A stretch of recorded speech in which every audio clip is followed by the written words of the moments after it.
હવે આપણે આપણી મીટિંગ શરૂ કરીએ, પ્રાર્થના કરીએ પ્રથમ. હવે જે આપણામાં કાર્ય કરનાર સામર્થ્ય પ્રમાણે આપણે માગીએ કે કલ્પીએ તે કરતાં આપણે સારું પુષ્કળ કરી શકીએ છીએ, તેને ખ્રિસ્ત ઈસુમાં તથા મંડળીમાં સર્વકાળ પેઢી દર પેઢી મહિમા હો.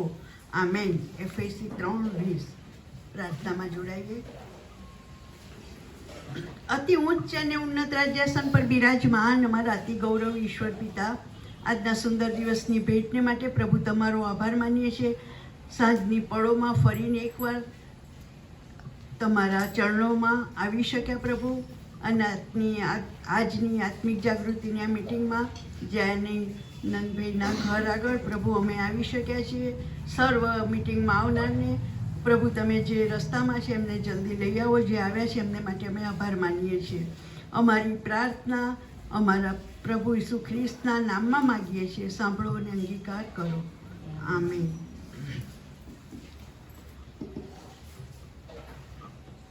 આજની આ આત્મિક જાગૃતિની મિટિંગમાં આપણે જયાનંદભાઈને ત્યાં આવ્યા છીએ, તેમણે જે વ્યવસ્થા કરી છે અને આપ સર્વ ઉપસ્થિત રહ્યા છો એટલે આપ સર્વનો હું હૃદયના ઊંડાણથી આભાર માનું છું. Aradhana society, Sahyog society, Bimal park, Pinal park, Jayprabhu, Viral park, Kunj society, Saurabh society, Jyoti society, Pushpanjali, આ સર્વ સોસાયટીના સર્વ મિત્રોને, આમંત્રિતોને આજની મિટિંગમાં હું સર્વનો આવકાર કરું છું અને આભાર માનું છું. આપણે આ મિટિંગનો શરૂઆત કરીએ.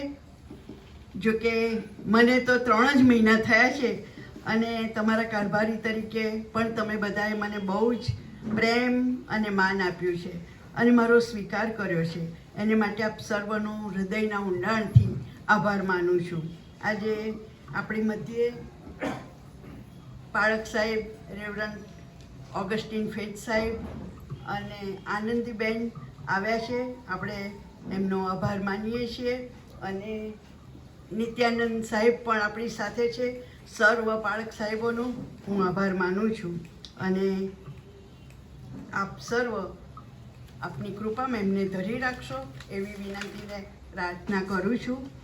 અને આપણા શરૂ કરીએ તે પહેલાં MYFના જુવાનોનો ખાસ હું આભાર માનું છું. અને MYFના જુવાનો આપણને ગીતમાં દોરશે ભજન સંગ્રહમાંથી ગીત નંબર 340.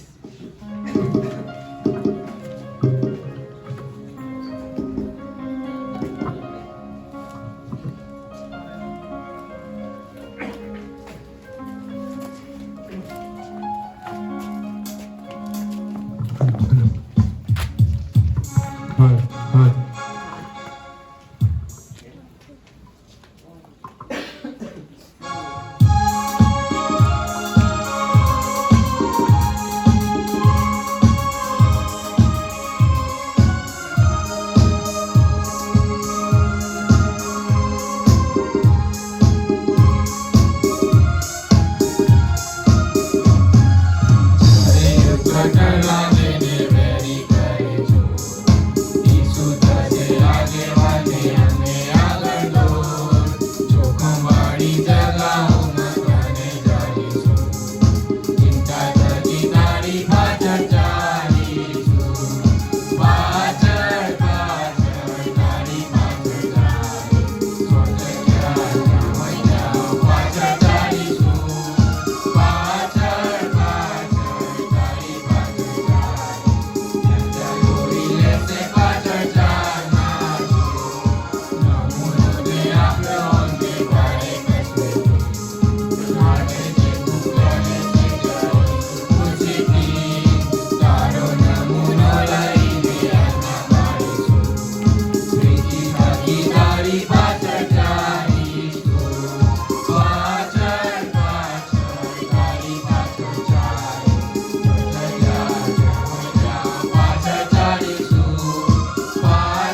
ડીવાયએફના જવાનોનો આભાર માનું છું. અને આપણે હવે ફૂલોથી આપણા મહેમાનોનું યહોશુઆ 7:1-12 યહોશુઆનું પુસ્તક મારા પાન નંબર પ્રમાણે 200 નંબરનું પાન છે.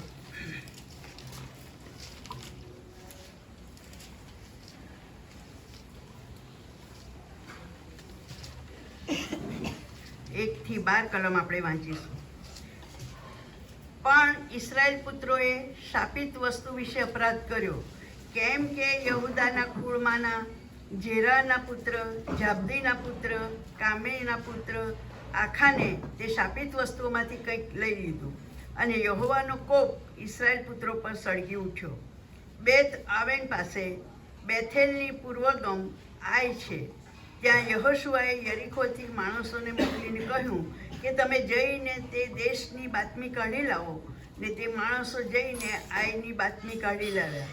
અને તેઓએ યહોશુઆની પાસે પાછા આવીને તેને કહ્યું કે સર્વ લોકોએ જવું નહીં, પણ આશરે 2 કે 3 હજાર પુરુષો જઈને આઈને મારે. બધા જ લોકોને ત્યાં જવાનો પરિશ્રમ આપશોમાં, કેમ કે તે લોકો માત્ર થોડા છે. અને લોકોમાંથી આશરે 3000 પુરુષ ત્યાં ગયા. પણ આયના માણસોની આગળથી તેઓ નાઠા, અને આયના માણસોએ તેઓમાંના આશરે 36 માણસ માર્યા. અને તેઓએ આગળથી તે છેક શબારીમ સુધી તેમની પાછળ પડીને ઉતરવાની જગા આગળ તેમને માર્યા. અને લોકોના હૃદય પીગળીને પાણી જેવા થઈ ગયા. અને યહોશુઆએ પોતાના વસ્ત્ર ફાડ્યા, ને પોતે ઇસ્રાયેલના વડીલો સુદ્ધા યહોવાના કોષની આગળ ભૂમિ પર સાંજ સુધી ઊંધો પડી રહ્યો, અને તેઓએ પોતાના માથા પર ધૂળ નાખી.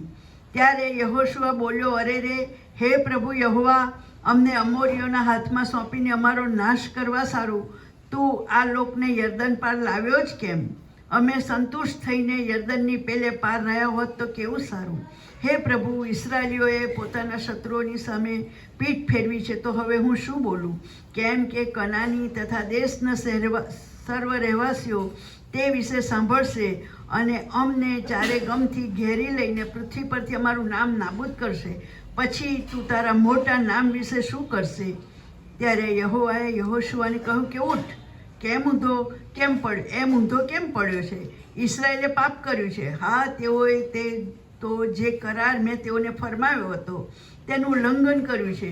હા, તેઓએ તો શાપિત વસ્તુમાંથી કંઈક પણ લીધું છે, અને ચોરી કે દંગો પણ કર્યો છે. એ વળી પોતાના સામાનની મધ્યે તેઓએ સંતાડ્યું છે. એ કારણથી ઇસ્રાયેલ પુત્રો તેમના શત્રુઓની આગળ ટકી શકતા નથી. તેઓ તેમના શત્રુઓની આગળ પીઠ ફેરવે છે, કારણ કે તેઓ શાપિત થયા છે. તમે તમારામાંથી શાપિત વસ્તુનો નાશ નહીં કરો તો હું તમારી સાથે કદી રહેનાર નથી. ત્યાં સુધી પ્રભુ તેમના વચનો પર આશીર્વાદ આપે. આમેન. હવે આપણે પ્રાર્થનામાં જઈશું, અને જયાનંદભાઈ આપણને પ્રાર્થનામાં દોરશે.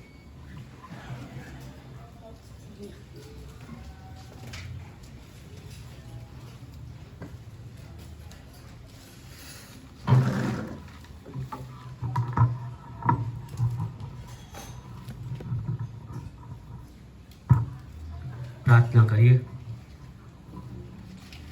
હે અમારા સ્વર્ગમાંના પ્રભુ, અમે તમારો આભાર માનીએ છીએ અને સ્તુતિ કરીએ છીએ. આજે સાંજે અમે તમારા બાળકો તરીકે આ જગ્યાએ પ્રભુ ખુલ્લા આકાશ નીચે તમારું ભજન કરવાને માટે, તમારું કીર્તન કરવાને માટે જે આ તક આપી એના માટે આભાર માનીએ છીએ, સ્તુતિ કરીએ છીએ. પ્રભુ, ઘણી બધી વ્યક્તિઓ આજનો દિવસ જોવા માંગતી હશે, પણ એ જોઈ શકી નહીં હોય. અમે સારા છીએ એટલા માટે નહીં, પણ પ્રભુ તમારી કૃપાના કારણે અમે આજનો દિવસ જોઈ શક્યા, માટે આભાર માનીએ છીએ, સ્તુતિ કરીએ છીએ. પ્રભુ, આ મીટિંગની અંદર જે તમારા વાલાઓ આવ્યા છે એમના માટે આભાર માનીએ છીએ. કોઈ કારણસર જે નથી આવી શક્યું તેમના માટે પણ પ્રભુ અમે આભાર માનીએ છીએ અને સ્તુતિ કરીએ છીએ. પ્રભુજી, અમારા માતાઓને માટે પ્રાર્થના કરીએ છીએ, અમારા વડીલોને માટે પ્રાર્થના કરીએ છીએ. નાદુરસ્ત તબિયતના કારણે પ્રભુ એ અશક્ત છે, તેઓને પણ પ્રભુ તમે તમારું સામર્થ્ય, તમારા જમણા ભુજનું પરાક્રમ તેઓના ઉપર વહેતું કરો કે જેથી કરીને વૃદ્ધાવસ્થાના દિવસોમાં અમારા વડીલો નવું બળ અને સામર્થ્ય પ્રાપ્ત કરે એવી પ્રભુ અમે પ્રાર્થના અને વિનંતી કરીએ છીએ. વાલાના વિયોગે પ્રભુ જેઓ દુઃખી છે તેઓને માટે પ્રાર્થના કરીએ છીએ કે પુનરુત્થાનની મહાન આશામાં તેઓ પ્રભુ દિલાસો પ્રાપ્ત કરે. મંડળીના માટે પ્રભુ પ્રાર્થના કરીએ છીએ, મંડળીના કુટુંબો માટે પ્રાર્થના કરીએ છીએ, એક એક વ્યક્તિઓને માટે પ્રાર્થના કરીએ છીએ કે તેઓ પોતાના આત્મામાં જાગૃત બને, દરેક વ્યક્તિ પ્રભુ તારણના અનુભવની અંદર આવે એવી અમારી પ્રાર્થના અને વિનંતી છે.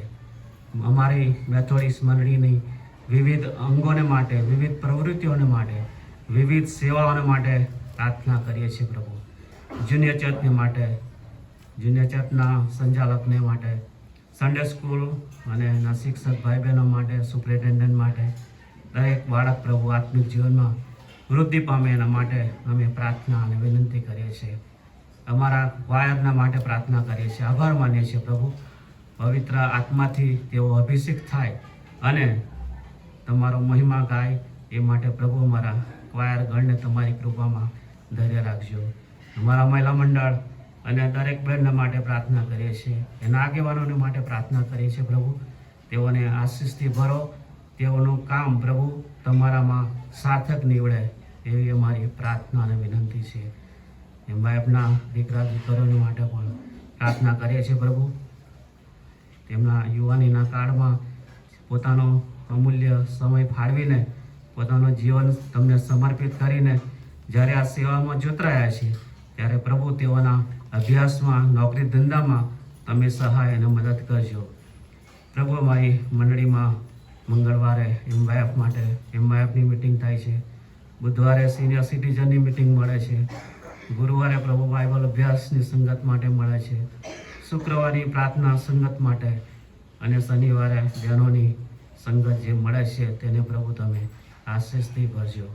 અમારા દરેક કારભારી ભાઈ બહેનોને માટે પ્રાર્થના કરીએ છીએ. તેઓ નિસ્વાર્થ જ્યારે સેવાઓ કરી રહ્યા છે ત્યારે પ્રભુ તેઓની સેવાઓને તમે લેખે ગણજો.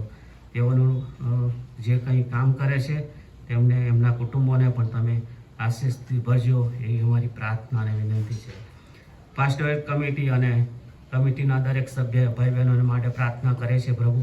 જે કંઈ સેવાઓ તેઓ જોતરી છે એની અંદર તમે એમની સહાય અને મદદ કરજો એવી અમારી પ્રાર્થના છે. અમારા સુવાર્તા મિશનરી ફિલ્ડોને માટે પ્રાર્થના કરે છે. ખંભાત અને ગાંધીનગરના જે મિશનરી ફિલ્ડો છે તેઓને પ્રભુ, તેના મિસ્ટરીઓને તમે તમારી કૃપામાં ભરજો. શૈક્ષણિક ક્ષેત્રે ચાલતું કાર્યને માટે પ્રાર્થના કરે છે. સ્કૂલ ઓફ નર્સિંગ અને બીએસસી નર્સિંગ જે ચાલી રહ્યો છે અભ્યાસને પ્રભુ, જે દીકરીઓ અભ્યાસ કરી રહી છે એના વહીવટકર્તાઓને પ્રભુ તમે કૃપાથી ભરજો. કટલાલ, વડોદરા અને ગોધરાની હોસ્ટેલ માટે, વાસદ બાઇબલ સેમિનરીના માટે પ્રાર્થના કરે છે પ્રભુ. અમારી મેડિકલ સંસ્થાઓ માટે, ખાસ કરીને મિશન હોસ્પિટલ માટે પ્રાર્થના કરીએ છીએ. આવનાર દિવસોમાં પ્રભુ મિશન હોસ્પિટલ ફરીથી ચાલતું થાય એવી અમારી પ્રાર્થના છે. કાર્ડિયાક હોસ્પિટલને પણ પ્રભુ તમારી કૃપામાં ધરી રાખજો. અમારી નડિયાદને માટે, ગુજરાત અને ભારત દેશને માટે પ્રાર્થના કરીએ છીએ. આવનાર દિવસોમાં જ્યારે ઇલેક્શન થનાર છે ત્યારે પ્રભુ તમે દેશને યોગ્ય નેતાગીરી પૂરી પાડો એવી અમારી પ્રાર્થના અને વિનંતી છે. વિશ્વ અને વિશ્વના દેશોને માટે પ્રભુ પ્રાર્થના કરી છે. શાંતિ અને ભાઈચારામાં દરેક દેશ રહે અત્યારે ખાસ કરીને પ્રાર્થના કરીએ છીએ. ઇઝરાયલ અને હમાસના યુદ્ધને માટે પ્રભુ, ઘણા સમયથી એ યુદ્ધો ચાલી રહ્યા છે.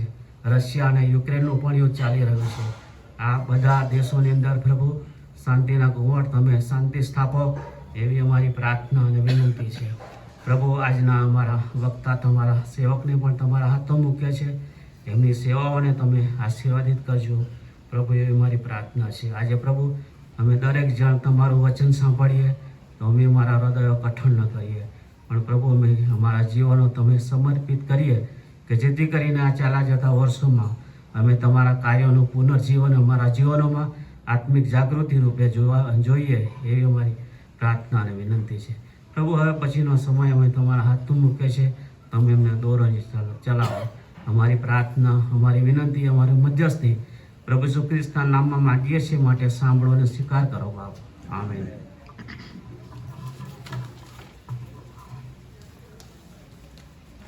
આભાર જય આનંદભાઈનો. હવે હું મારો ટૂંકો અહેવાલ આપીશ. આપણને સ્તુતિ આરાધનામાં દોરશે.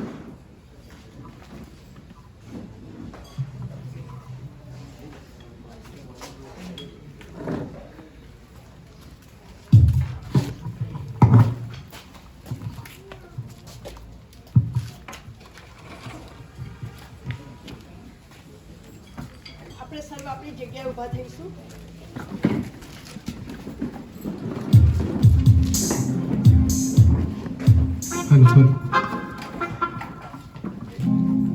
સર આપણે તારે સહિત ગીતમાં દોરાઈશું. આપણે 2 ગીત ગાઈશું, હો જય જયકાર અને આજ કા દિન એવો આને બનાય. આપણે તાળી સહિત ગીતમાં દોરાઈશું. આ ગીત આવડે એવા જ છે તો આપણે ગીતમાં જોડાઈશું.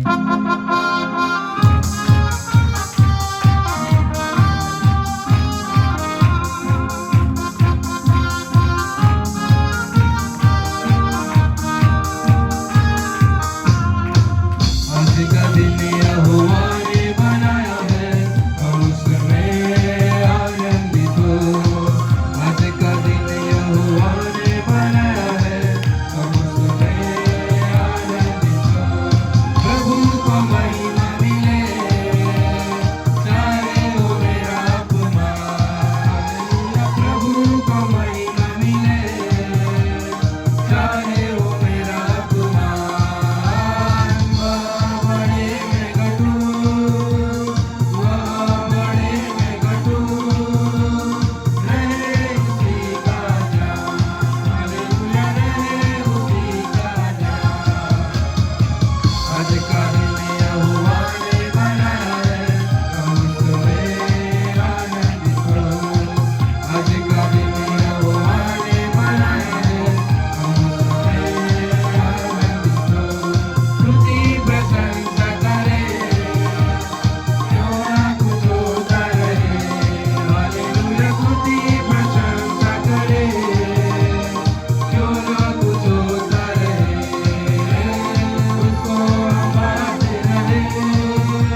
આજના દિવસની માટે આપણે ઈશ્વર પિતા જોડે ધન્યવાદ માંગીશું કે સવારથી અત્યાર સુધી આ જોડે સંભાળ રાખ્યા અને આજનો જે દિવસ દેખાડ્યો સાહેબ રૂપે તેના માટે આપણે ઈશ્વરનો આભાર માનીશું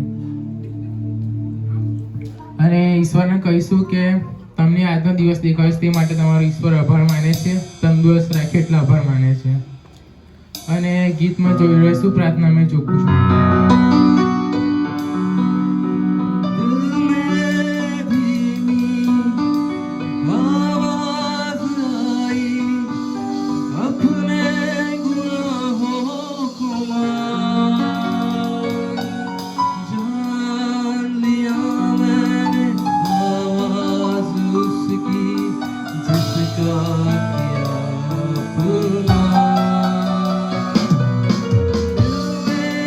धीमी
પૂરો પાડે તે માટે તમારા પુષ્કળ આભાર માને છે. ઈશ્વર પિતા સવારથી અત્યાર સુધી સાચો સંભાળ રાખે, કશી તકલીફ ના આપે, કશી બીમારી ના આપી છે તેના માટે આભાર માને છે. અત્યારે તમારું નામ લઈને માટે તમે ભેગા કર્યા છે તે માટે તમારા પુષ્કળ આભાર માને છે. ઈશ્વર પિતા સોસાયટી દરેક ઘરને તમે આશીર્વાદથી ભરે દો ને જે બી કંઈ યોરે તમારા નામથી આ સોસાયટીથી દૂર થઈ જાય તેવું થવા દેજો. ઈશ્વર પિતા જે બી કંઈ પાળક સાહેબ સંદેશામાં દોરી છે તે હવે જોરમ પાડી શકે તેવું કરજો. ફરી એકવાર તમારો આભાર માને છે આજના દિવસની માટે. પ્રભુ ઈસુના નામમાં આમેન.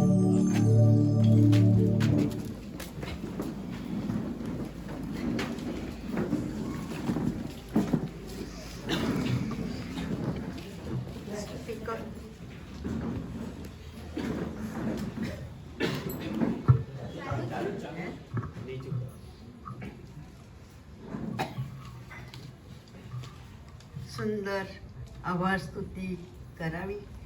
જુવાન દીકરા દીકરીઓનો આભાર માનું છું. MYFના આ જુવાનો ખરેખર પ્રભુની સેવા માટે પસંદ થયા છે, માટે ફરીને એકવાર પ્રભુનો આભાર માનું છું. અને હવે આપણે વચનોમાં જઈશું અને હું ઓગસ્ટીન ફેથ સાહેબને વિનંતી કરીશ કે આપણને તેઓ પ્રભુના વચનમાં દોરશે.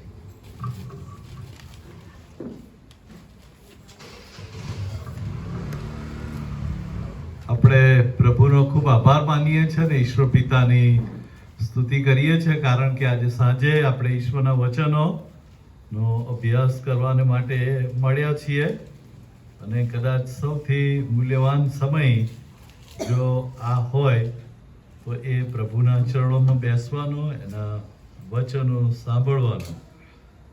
આજે જોતા જોતામાં હવે ફક્ત આજના સિવાય 3 મીટિંગ રહી છે.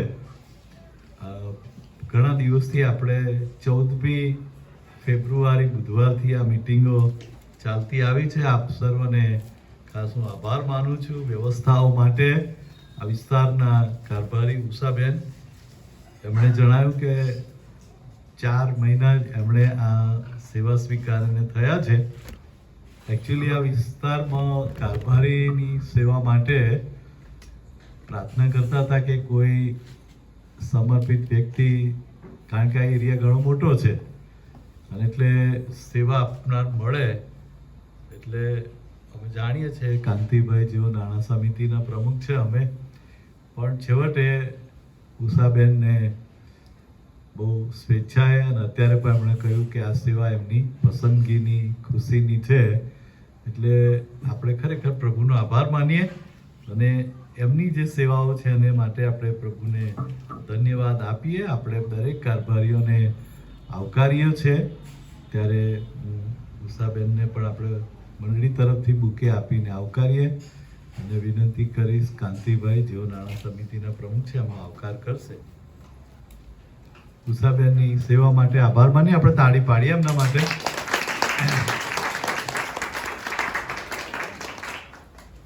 પ્રાર્થના કરીએ. દયાળુ કૃપાળુ જીવતા ઈશ્વર પિતા, અમે આભાર માનીએ છીએ આજે સાંજે તમારા વચનો તરફ નજર કરવા, એમાંથી કંઈક શીખવા માટે મદદ કરજો. તમારા પવિત્ર હાથોમાં સોંપાયા છે. પ્રભુ ઈસુના નામમાં માંગીએ છે, આમેન. મારે એક સમય બને છે મારે ઈમેલ કરવો પડે, એટલે ઈમેલ કરતો તો 3 વાર ફેલ થયો. એટલે હું વિચારું કે આ કેમ આવું થયું. પછી મેં જોયું કે એ ઈમેલમાં પહેલો જે અક્ષર હતો એ કેપિટલ હતો અને હું પેલો નાનો જે આવે એ અક્ષરથી કરતો હતો. 4 વાર થયું. પછી મેં સામેની વ્યક્તિને ફોન કર્યો, તમારું આઈડી મને બરાબર લાગતું નહીં. કે ના, આઈડી બરાબર છે પણ તમે કંઈક ચેક કરો. પછી એમાંથી મને એક નાની ભૂલ મળી કે હું જે મારે કેપિટલ જે હતો પહેલો એ વાપરવાનો હતો, નોર્મલ નાનો એ વાપરતો હતો. એટલે એક નાની બાબત પણ કદાચ એ ખાસી બધી સમય લઈ લીધો અને ફાઇન્ડ આઉટ કરવું પડ્યું મારે કે વોટ ઇઝ પ્રોબ્લેમ, ક્યાં સમસ્યાઓ છે. નાની વસ્તુ હોય છે. આપણા જીવનની અંદર પણ એવું છે કે આપણે એક મંડળી તરીકે આજે છીએ અને જે વિષયો આપણે પસંદ કર્યા છે એમાં કેટલાક એવા વિષયો છે નહીં કે એના ઉપર આપણે જો સંદેશો આપીએ છીએ તો ત્યાં આગળ એ જો એમાં કેટલાક એવા વિષયો છે નહીં, ઈર્ષા એવો એક વિષય છે, પછી ઘણું છે, વિશ્વાસુપણું, શાંતિ, એમાં લોભ છે નહીં. એટલે અમુક એવી બાબતો છે મંડળી સમાજની અંદર જે લોકો પ્રભુ ઈસુ ખ્રિસ્તને ઓળખે છે, સ્વીકાર્યા છે, જે લોકો પ્રભુની સાથે ચાલે છે, એ લોકો માટે આ વચન છે. કારણ કે અને બધાના માટે છે. પણ અહીંયા આગળ જે વાત આપણે જોઈએ છીએ કે બાઇબલ પણ એવું કહે છે કે નાના શિયાળવા એ દ્રાક્ષાવાળીને ભેલાડી મારે છે.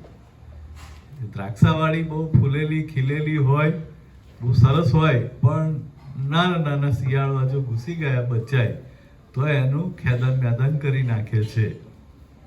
આપણે એવા લોકો છીએ, કદાચ એવા આજ્ઞાઓ પ્રમાણે આજના જે વિષય છે તો આપણે લોભની વાત છે, જે આજ્ઞાનો એક એ છે જે આપણને મળેલી એમાં નહીં.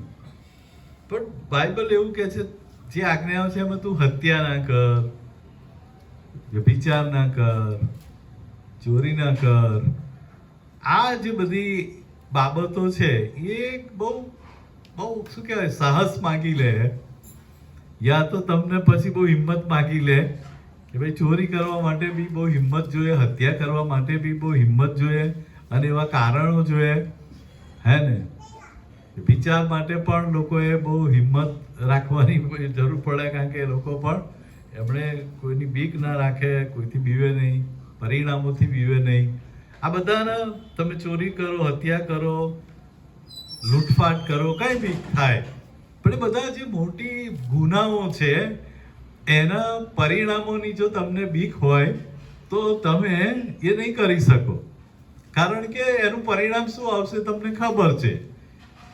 પણ એવા કેટલાક એવા પાપ છે જેને કદાચ તમે કોઈની ઈર્ષા કરો, એનાથી તમે કોઈ એના પરિણામ તાત્કાલિક મળવાનું નથી. તમે કોઈની ઈર્ષા કરો તો એ વ્યક્તિ તમારા ઉપર કોઈ કાયદેસરની કલમ કશું લગાવી શકવાની નથી, ગુનો કોઈ બનશે નહીં, બનશે ગુનો પણ નહીં બને, હે ને. એટલે નિંદા કરવી, જુઠ્ઠું બોલવું, એટલે આ બધા છે ને એ મંડળીની અંદર જે મોટા પાપ છે, હત્યા, ચોરી, એવું બધું લોકો નહીં કરે, એવામાં પડશે પણ નહીં, એવું એમને કરવાનું નહીં ગમે. કદાચ એવું લાગે અમારે એવી કરવાની જરૂર પણ નથી પડતી, આપણને એવું થાય. પણ જે નાની બાબતો છે એ તો આપણે કહ્યું કે નિંદા છે, કડવાશ રાખવી, દ્વેષ ભાવ રાખવો, મનમાં ધિક્કાર રાખવો, અને પક્ષપાત કરવો, ભેદભાવ રાખવો, એ જે બધી નાની નાની બાબતો છે એ અદ્રશ્ય બાબતો કદાચ કહેવાય, પણ એ નાના શિયાળવા તમારા આત્મિક જીવનની એ રૂપી દ્રાક્ષાવાળીને એ ખેદાન મેદાન કરી નાખે છે. તમારા આત્મિક જીવનની જે દ્રાક્ષાવાળી છે, અહીંયા આગળ આપણે આજે જોઈ રહ્યા છે એ લોભ વિશેની વાત છે. અને ત્યાં આગળ આપણે જોઈએ કે એના ઉપર થોડી બાબતો જોઈએ.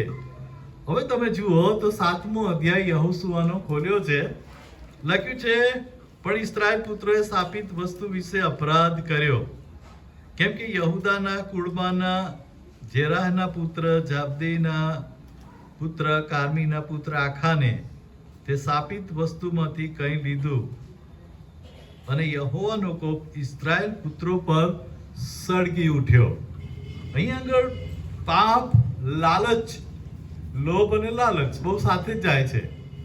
એક લોભ અથવા લાલચના કારણે, એક વ્યક્તિના લાલચને કારણે, લોભના કારણે આખી કોમ્યુનિટી ઉપર તમે જુઓ તો એના કુટુંબ પર તમે જુઓ, એ આખાન છે એના કુટુંબ પર, એની કોમ્યુનિટી પર, એટલે કે એ આખી ઇઝરાયલની જે કોમ્યુનિટી હતી એના ઉપર એ ત્યાં આગળ આપણે જોયું છે કે લીધું, ને એના કારણે ઈશ્વરનો કોપ, યહોવાનો કોપ એ એમના ઉપર સળગી ઉઠ્યો.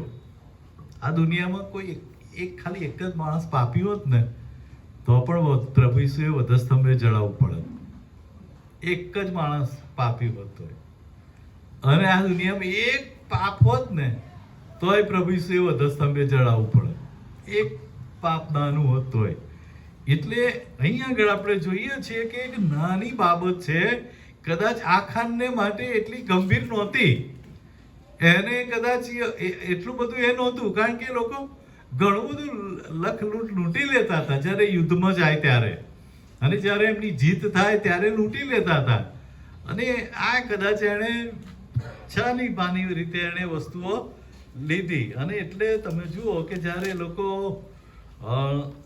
યરીખોની બાતમીની વાત આવી ને, યરીખોનું આપણે જોઈએ છીએ કે ત્યાં આગળ જ્યારે આ પ્રકારનું તપાસ કરવામાં આવી અને ઇઝરાયલ પુત્રો જ્યારે વચનના દેશમાં અને એને સર કરવા માટે જઈ રહ્યા છે, અને ત્યારે મૂસાએ જે લોકોને એ કરેલું એના તપાસ કરાવડાયેલી, ત્યારે જે 12 જણા ગયેલા અને એમાંથી જે મોટા ભાગના 10 જણા એવો રિપોર્ટ લાવેલા કે આ દેશને આપણે કદી જીતી શકીશું નહીં, આ દેશ કદી, ભલે આપણને મૂસાએ કહ્યું, પ્રભુએ કહ્યું, પણ એ તો પોસિબિલિટી જ નથી, શક્ય જ નથી, કારણ કે દેશના જે લોકો છે એ તો જાયન્ટ છે, એટલે બહુ મહાકાય છે, બહુ કદાવર છે.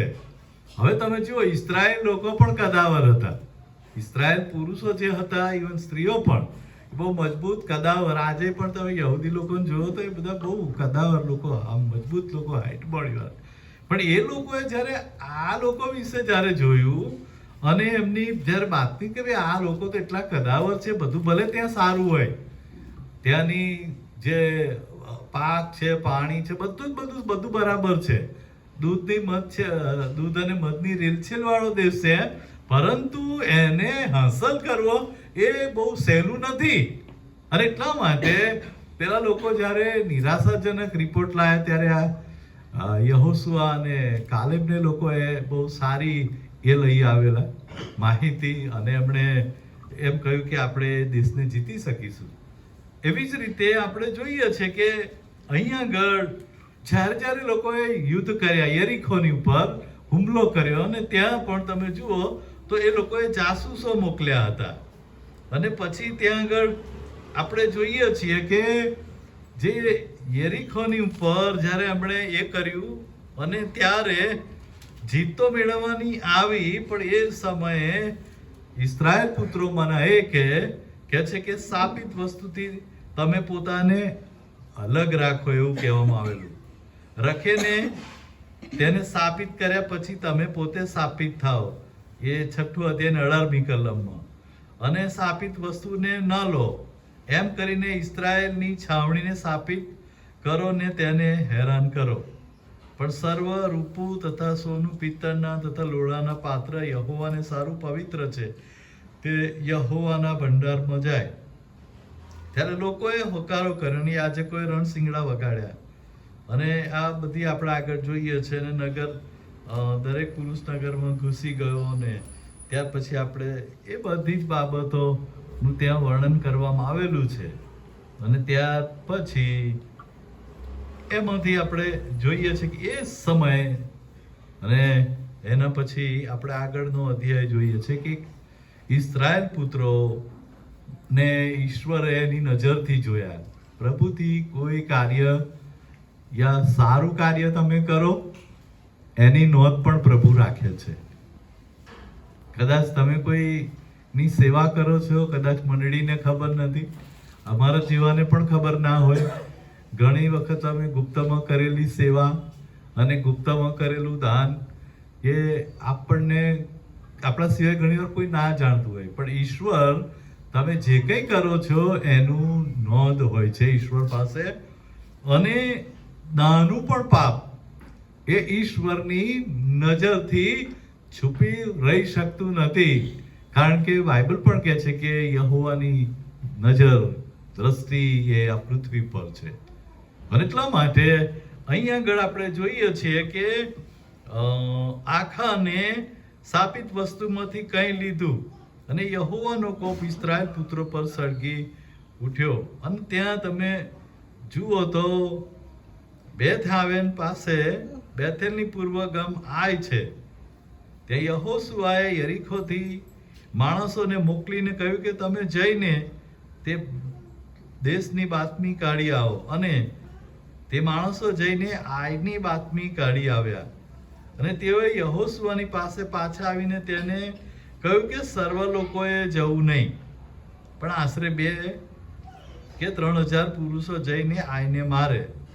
બધા જ લોકોને ત્યાં જવાનો પરિશ્રમ આપશોમાં. હવે તમે જુઓ યુદ્ધ કેટલું સહેલું હતું, કારણ કે યહોશુઆને જે લોકો જાસૂસી કરવા ગયા આયની, અને ત્યાં આગળ એ લોકો એમ કહ્યું કે આ બધા આટલું મોટું સૈન્યને કંઈ લઈ જવાની જરૂર નથી, ખાલી 2 કે 3,000 પુરુષ સૈનિકો જાઓ અને બહુ આરામથી આ તો જીતી લેવો એવું છે, અને એના માટે તમારે કોઈ બધાએ લોકોએ ત્યાં જવાની જરૂર નથી, બધા એક સાથે ઉતરી પડવાની જરૂર નથી. આપણે પણ જોઈએ ને કે ભાઈ આટલું કામ છે તો 2 મજૂરથી કામ થઈ જશે, હે ને, અને 5 જણનું કે 10 જણનું જમવાનું છે તો આટલા જમવાથી થઈ રહેશે, એક અંદાજ આવી જતો હોય છે. અને આ લોકોએ પણ જ્યારે જાસૂસી કરી ત્યારે આયની શું તૈયારી છે, એમની પાસે કેટલું સૈન્ય છે, કેટલા સક્ષમ છે, બધી જ એમણે માહિતી મેળવી લીધી ને પછી કહ્યું 2,000 માણસો, અરે બહુ તો 3,000 મોકલો, વધારે કોઈને ત્યાં જવાની જરૂર નથી. અને પછી ત્યાં એવું લખવામાં આવ્યું છે, અને કારણ કે એણે કહ્યું કેમ કે લોકો માત્ર થોડા છે, અને લોકોમાંથી આશરે 3,000 પુરુષો ત્યાં ગયા, પણ આયના માણસોની આગળથી તેઓ નાઠા. અને આયના માણસોએ તેઓમાંના આશરે 36 માણસ માર્યા, અને તેઓએ આગળથી તે છેક સબારીમ સુધી તેમની પાછળ પડીને ઉતરવાની જગ્યા આગળ તેમને માર્યા, ને લોકોના હૃદય પીગળીને પાણી જેવા થઈ ગયા. અને યહોશુઆએ પોતાના વસ્ત્ર ફાડ્યા ને પોતે ઇસ્રાયેલના વડીલો સુદ્ધા યહોવાના કોષની આગળ ભૂમિ ઉપર સાંજ સુધી ઊંધો પડી રહ્યો, અને તેઓએ પોતાના માથા પર ધૂળ નાખી. જે લોકો જીતી જાય એવું હતું, પણ અત્યારે લજ્જિત થયા છે, શર્મિંદા થયા છે, કેમ અમારી આટલી કારમી હાર થઈ. અરે સામાન્ય 2,000 સૈનિકો જઈને પણ એમને જીતી શકે એવું આ નગર, અને એની સામે અમારે ભાગવું પડ્યું, નાસવું પડ્યું, અને અમે લજ્જિત થઈ ગયા, કારણ કે એમના પાપના કારણે યહોવા એ એમની સાથે નહોતો. અને આપણે એ જોઈએ છે કે જ્યારે ઈશ્વર એમની સાથે રહ્યો છે, તમે જો આ પુસ્તકોનો અભ્યાસ કરો તો જ્યાં યહોવા એમની સાથે હતો, એ બધી આજે સવારે સિનિયર સિટીઝનમાં મેં જ્યારે સંદેશો આપ્યો ત્યારે પણ મેં કહ્યું કે આસા રાજા જ્યારે યુદ્ધ કરવા નીકળ્યો ત્યારે એની સામે જે સૈન્ય હતું એના કરતાં ડબલ હતું, પણ એણે યહોવાને નામે વિનંતી કરી, પ્રાર્થના કરી, અને યહોવા એમના વતી લડાઈ લડ્યો, યહોવા યુદ્ધ લડ્યો. એટલે એ અગત્યની બાબત આપણે ત્યાં જોઈએ છીએ. અને એવી જ રીતે આપણે અહીંયા આગળ પણ જોઈએ છે કે ઈશ્વર એમનાથી નારાજ છે.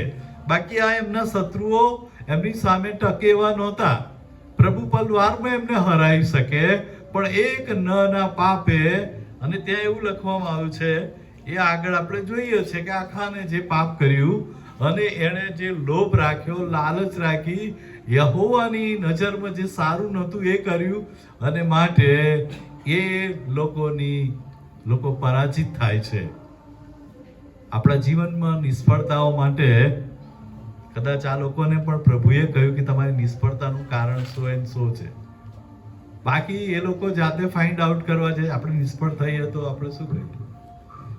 જો ગીત સારું ના ગવાય ક્વાયર, એ આજે બરાબર સૂરમાં વગાડ્યું નહીં, તો તે વહેલું પણ લીધું, હે ને, આજે તારો અવાજ બરાબર નહોતો આવતો, એટલે આપણે બધા પર આક્ષેપ નાખીએ. કોઈ ધંધો કરીએ નુકસાન જાય તો આપણે બીજા ઉપર રિયલી ફાઇન્ડ આઉટ આપણે કરવા કોશિશ કરીએ. અને અહીંયા આપણા જીવનની અંદર પણ એવું છે. જ્યારે તમે યાદ રાખો કે એક નાના કામમાં જો તમારી નિષ્ફળતાઓ આવે, એક સામાન્ય બાબતોમાં પણ તમને નિષ્ફળતા દેખાય અથવા નિષ્ફળતાનો સામનો કરો, તો તમે જરૂર તપાસ કરો. શક્ય છે આ લોકો જો યુદ્ધની તૈયારી સારી ના કરે તો પણ ઘણા કારણ એ સ્વાભાવિક પણ હોય છે. જો તમે યુદ્ધની સારી તૈયારી ના કરો તો તમે હારી જાઓ, પરીક્ષાની સારી તૈયારી ના કરો તો તમે ફેલ થાઓ યા તો ઓછા ટકા પ્રાપ્ત કરો. એ બધી શક્યતાઓ છે. એ કેટલાક દુનિયાવી રીઝન પણ છે. એના માટે આપણે ના નથી કહેતા કે આપણી સફળતાની અંદર ખાલી આપણી આધ્યાત્મિક બાબતો જ આવે છે એવું નહીં. તમે આધ્યાત્મિક હોય પણ તમારી જો તૈયારી સારી ના હોય, તમે અહીંયાથી તમારે દિલ્હી જવું છે પણ તમારી તૈયારી સારી ના હોય, તો શક્ય છે કે તમને જતા જતામાં સીટ બેસવાની સીટની અને વ્યવસ્થિત જવા આવવાની તમને તૈયારી ના કરી હોય તો તમે તકલીફ અનુભવવાના છે. તૈયારી તો જરૂરી છે. આ લોકોની તો બધી તૈયારી હોય છે અને એમનો સેનાપતિ પણ યહોશુઆ છે અને તો સુરવીર માણસ હતો, પુરુષાર્થ દેખાડનાર માણસ હતો. પરંતુ તમે જુઓ કે એક નાની બાબત, એક લાલચ, એ આખાની, અને ત્યાં તમે જુઓ તો આ લોકો ધૂળ નાખીને યહોશુઆ પણ ભૂમિમાં ત્યાં લખવામાં આવ્યું છે કે પોતાના વસ્ત્ર ફાડ્યા અને એણે પોતે પ્રાયશ્ચિત કરવા માંડ્યું કે કેમ આવું થયું. આ તો અમારા માટે એક સામાન્ય યુદ્ધ હતું, આ એક સામાન્ય કામ હતું, પણ નિષ્ફળતા કેમ આવી છે? મિત્રો, જ્યારે તમારા જીવનમાં નિષ્ફળતા આવે ત્યારે બધા જ પાસાઓનો વિચાર કરજો.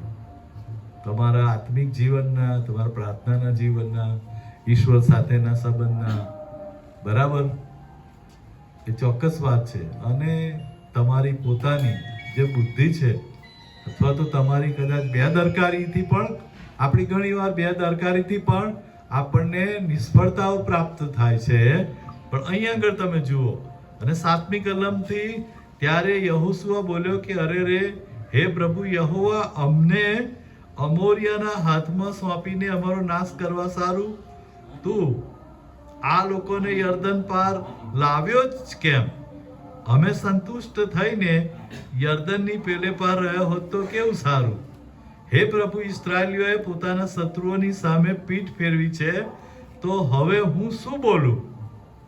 કેમ કે કનાની તથા દેશના સર્વ રહેવાસીઓ તે વિશે સાંભળશે અને અમને ચારે ગમથી ઘેરી લઈને પૃથ્વી પરથી અમારું નામ નાબૂદ કરશે. પછી તું તારા મોટા નામ વિશે શું કરશે? યહોશુઆ ઈશ્વર સાથે દલીલ કર્યો છે, ઈશ્વરને એ પ્રશ્નો કર્યો છે કે પ્રભુ શા માટે આવું થયું? જે કનાની પ્રજા છે એ લોકો હવે આ બધું સાંભળશે અને એકવાર અમારી પીછે હટ થઈ છે એટલે બીજા બધા શત્રુઓ પણ બળિયા થઈ જશે. બીજા લોકો પણ જે મનમાં ધારીને સમયની રાહ જોઈને બેઠા છે અમને હરાવવા માટે, એ લોકો હવે એક્શનમાં આવી જશે. હવે એ લોકો પણ ઊભા થઈ જશે અને એવું બનશે કે અમે આ વતનને પ્રાપ્ત કરી રહ્યા છે, પણ કદાચ આ વતનના જે લોકો છે એ લોકો અમારો નાશ કરી દેશે. અને તે વખતે તારા મોટા અને પરાક્રમી નામનું શું છે? અને એટલા માટે અહીં આગળ યહોશુઆ એ ઈશ્વરની આગળ વાત કરે છે. પણ તમે જુઓ 10મી કલમમાં ત્યારે યહોવાએ યહોશુઆને કહ્યું, ઉઠ, એમ મુદ્દો કેમ પડ્યો છે? ઇસ્રાએલે પાપ કર્યું છે. હા, તેઓએ તો જે કરાર મેં તેઓને ફરમાવ્યો હતો તેનું ઉલ્લંઘન કર્યું છે. હા, તેઓએ તો શાપિત વસ્તુમાંથી કંઈક લઈ પણ લીધું છે અને ચોરીને દંગો પણ કર્યો છે. તે વળી પોતાના સામાનની મધ્યથી તેઓએ તે સંતાડ્યું છે. એ કારણથી ઇસ્રાએલ પુત્રો તેમના શત્રુઓની આગળ ટકી શકતા નથી. તેઓ તેમના શત્રુઓની આગળ પીઠ ફેરવે છે કારણ કે તેઓ શાપિત થયા છે. તમે તમારામાંથી શાપિત વસ્તુનો નાશ નહીં કરો તો હું તમારી સાથે કદી રહેનાર નથી. ઉઠ, લોકોને શુદ્ધ કર ને કહે કે કાલને સારું. તમે પોતાને શુદ્ધ કરો, કારણ કે ઇસ્રાએલનો દેવ યહોવા એમ કહે છે, હે ઇસ્રાએલ, તારા મધ્યથી એક શાપિત વસ્તુ છે, તમે તમારામાંથી શાપિત વસ્તુ કાઢી નહીં નાખો ત્યાં સુધી તું તારા શત્રુ આગળ ટકી શકનાર નથી. ઇસ્રાએલની મધ્ય એક શાપિત વસ્તુ હતી, એક કોમ્યુનિટીની મધ્યે, એક પ્રજાની આગળ, એક દેશની સામે, દેશની અંદર. જ્યારે એક વ્યક્તિ હોય છે એના જીવનમાં પણ એવી કોઈક બાબત હોય છે, નાની બાબત, નાનું પાપ, એ પણ આપણા આશીર્વાદોને રોકી શકે છે. નાનું પાપ આપણી પ્રાર્થનાઓને રોકી શકે છે.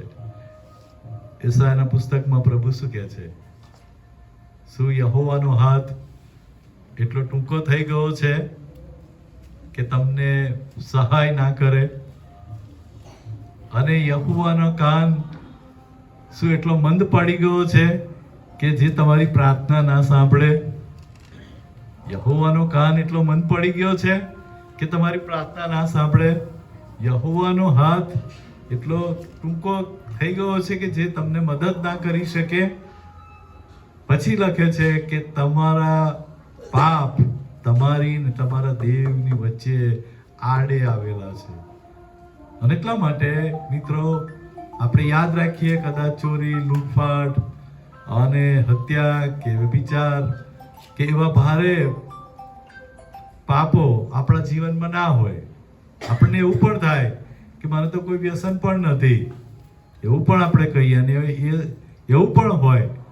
પણ યાદ રાખીએ, આજે સાંજે આ લેન્ટના દિવસો છે, આત્મશોધ કરવાના દિવસો છે, પોતાની જાતને તપાસવાના દિવસો છે, પોતાની જાતને નિહાળવાના દિવસો છે. ત્યારે આપણે એટલું જોઈએ કે એની અંદર આપણે આપણી જાતને તપાસીએ. પછી આ મહિનામાં ઘણા બધા લોકો જે ઉપવાસ કરે છે, પ્રાર્થના કરે છે, અને હું કહું છું ને કે તમે પ્રાર્થના કરો. મેં પરમ દિવસે પણ કહ્યું હતું, પવિત્ર આત્માને માટે પ્રાર્થના કરો. ભાતૃભાવ સોસાયટીમાં હું સંદેશો આપતો ત્યારે મેં કહ્યું, કેમ? બાઇબલ એવું કહે છે, પ્રભુ ઈસુ ખ્રિસ્તે યોહાનની સુવાર્તામાં શું કહ્યું કે જ્યારે પવિત્ર આત્મા આવશે ત્યારે તમે ચમત્કારો કરશો. પવિત્ર આત્માનું સામર્થ્ય આવશે ત્યારે તમે નવી બોલીઓ બોલશો, અન્ય ભાષા. આપણને એવું થાય કે જે અન્ય ભાષા બોલે એને જ પવિત્ર આત્માનું દાન મળ્યું છે. પછી જે કોઈના પર હાથ મૂકે અને કોઈ સાજા થઈ જાય એને પવિત્ર આત્મા મળ્યો છે. ત્યાં તમે ઓનલાઈન ટીવી પર ઘણા બધા સ્પીકરને કદાચ જોતા હશે. મારા બી એક બાળક સાહેબ સિંગાપુર ગયા હતા અને સિંગાપુરની કોઈ કોન્ફરન્સ અટેન્ડ કરી. એમણે જોયું ત્યાં કે જે સ્પીકર હતા ને એમ હાથ મૂકે તો વ્યક્તિ પડી જાય. પછી શું થાય એ તો મને નહીં ખબર. એટલે એ સાહેબાન તો અમારી બાળકોની મીટિંગ હતી એટલે એમણે લીડ કર્યું. પછી એ બધાને હાથ મૂકીને ટચ કરતા હતા. એ જે ત્યાં જોઈને આવેલા એવું થાય. મને પણ એમણે એવું ટચ કર્યું, પણ હું તો ત્યારે ત્યાં જ ઊભો હતો, મને કશું થયું નહીં. એટલે એમણે મને છૂટીને કહ્યું કે તને કશું કેમ ના થયું? મેં કીધું મારે ખબર નહીં, તમે મને કહો તો ખ્યાલ આવે, કારણ કે તમે આત્માથી અત્યારે કામ કરી રહેલા, હું તો પબ્લિકમાં બેઠેલો હતો.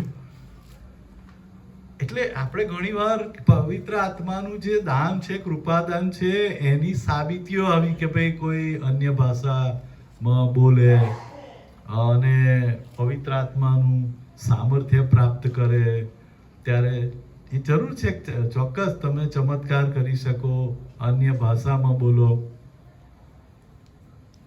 અમદાવાદમાં એક બેનના ઘરે હું એક પાળક સાહેબ એવું ગયા. એ પાળક સાહેબને એમની સાથે બહુ સારો સંબંધ હતો. એટલે મેં તો જઈને બેઠા મણિનગરમાં. એટલે બેને મને પહેલાં કેમ છો એવું તો વાત કરીને પછી પાણી આપ્યું. પછી એ હું પેલા સાહેબ બેઠા એમણે અન્ય ભાષામાં 10-15 મિનિટ બોલ્યા. બે જણા તો બેસી જ રહેલા. બંધ થાય પછી અમે મેં કહું કશું વાત કરીએ. એટલે 15 મિનિટ સુધી એ અન્ય ભાષામાં બોલ્યા. પછી બધું પૂરું થઈ ગયું એટલે મેં કહ્યું પેલા સાહેબને કે બેન 15 મિનિટ બોલ્યા પણ મને તો એનું ટ્રાન્સલેશન નહીં ખબર અન્ય ભાષાનું, કાંઈ બાઇબલ કે એનું કોઈ ખુલાસો કરે તો વધારે સારું. એટલે મેં કહ્યું એ બેન વગર કોણ કરશે, કારણ કે એમણે શું કહ્યું હતું મને ખબર પડી નહીં.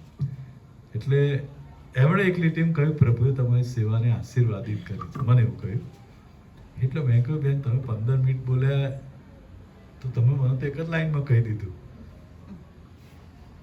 હું એમની કોઈની ટીકા નહીં કરતો, પણ મારો કહેવાનો મતલબ એ છે કે જ્યારે તમે બોલો છો ને, બાઇબલ કહે છે તો બીજાઓને એનું ખ્યાલ આવે અથવા તમારે એમને ખુલાસો આપવો પડે.